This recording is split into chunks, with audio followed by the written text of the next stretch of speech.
কাজের বেটি কমিশন এই নাটকটি ইগল টেলিভিশন রিলিজ করেছে। আপনারা সবাই নাটকগুলি দেখবেন, আসলে দেখলেই বুঝবেন যে কত সুন্দর করে ইগল টিভি একটি নাটক পরিবেশন করছে আমাদের মাঝে। এই নাটকটিতে আসলে বোঝানো হয়েছে যে একটি কাজের মেয়ে যদি আসলে মানুষ মন থেকে কোনো কিছু চায় তা আসলে আল্লাহ এগুলি দিয়ে দেয়। কারণ হচ্ছে এই নাটকটিতে এই মেয়েটি আসলে পড়ালেখা করে বড় একটা কিছু হইতে চাইছিল, কিন্তু মেয়েটি সফল হয়েছে।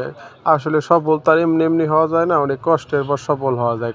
এই মেয়েটি আসলে অনেক অনেক কষ্ট করছে। এই মেয়েটি আসলে একসময় অন্যের বাসায় কাজ করে, আসলে দিনে কাজ করে রাতে পড়াশোনা করেছে, সে আবার দিনে কাজ করেছে। মানুষ ছোটোবেলা থেকে স্ট্রাগল করে আসলে মেয়েটি অনেক বড় হয়েছে।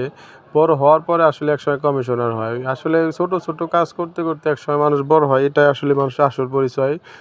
এর সাথে আর অন্য কোনো পরিচয় হতেই পারে না। আসলে সেই মেয়েটি ছোটোবেলা থেকে পড়াশোনা করতে করতে একসময় মানুষের ঘৃণায় লাঞ্ছনায় অনেক কষ্টে পড়াশোনা করে একসময় মেয়েটি কমিশনার হতে পারে। কিন্তু আসলে মানুষ চাইলে অনেক কিছু করতে পারে, কিন্তু অনেক কিছু আবার নাও করতে পারে। এই মেয়েটি চাইছে যে ছোটোবেলা থেকে পড়াশোনা করে কিছু বড় হয়েছে।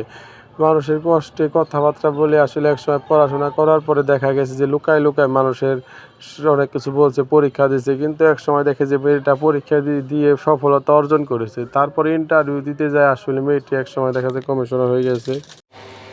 আসলে একসময় সেই বাসা থেকে কাজের মেয়েকে বের করে দেয় কাজে ফাঁকি দেওয়ার কারণে, কিন্তু আসলে মেয়েটা আর কাজে ফাঁকি দিত না, মেয়েটা পড়াশোনা করতো। কিন্তু আসলে মেয়েটার কাজে ফাঁকি দেয় পড়াশোনা করার জন্য আসলে বাইরে থেকে কাজ থেকে বের করে দেওয়া হয়। পরে এক সময় আসলে একটা অফিসে কাজের জন্য যায়, গিয়ে দেখে যে এই মেয়েটি আসলে কমিশনার। সেই পরিবারের মানুষ আশ্চর্য হয়ে গেল যে আসলে কাজের মেয়ে কমিশনার কীভাবে, কিন্তু আসলে কিছু করার নয়, ভাগ্যের পরিহার মেয়েটি কমিশনার একসময় হয়ে যাওয়ার পরে আসলে সবাই তাকে অনেক প্রশংসা করে। কিন্তু আসলে আগে যারা নিন্দা করে তারা এখন প্রশংসা করে, এটাই আমাদের সমাজ। আসলে এই হলো কাজের বেটি কমিশনার নাটকটি, আমরা সবাই সম্পূর্ণ দেখব।